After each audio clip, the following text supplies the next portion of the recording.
Doctor Yunus ঘোষণা দিয়েছেন ছেলে মেয়ে সমান অধিকার।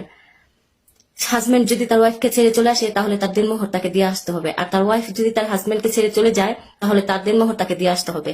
হ্যাঁ, আপনার শর্ত মানতে আমরা মেয়েরা রাজি আছি, কিন্তু আমাদের একটা শর্ত আছে। মেয়েদের মতো সকালবেলা উঠে ঘর রান্না করতে হবে।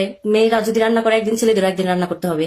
মেয়েরা যদি 10 মাসের প্রেগনেন্সি থাকে, ছেলেদেরও প্রেগনেন্সি হয়ে দেখাতে হবে। তাহলে আমরা মেয়েরা এই শর্ত মানতে রাজি আছি যে তার দেনমোহর তাকে দিয়ে আসতে।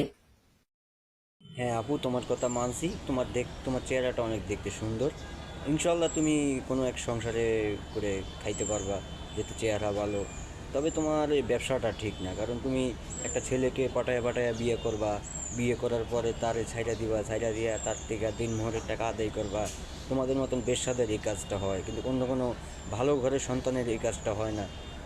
তবে আমাদের অন্তর্বর্তী সরকার মোহাম্মদ ইউনূস সাহেব উনি খুব ভালো একটা উদ্যোগ নিছে। এখানে পুরুষ নির্যাতন হচ্ছে, তাই এখন তিনি উদ্যোগ নিছে যে যাতে কোনো নারী পুরুষ কেউই নির্যাতন না হয়। বাংলাদেশে এখন অত্যন্ত বেশি বিচ্ছেদের কাহিনী ঘটে।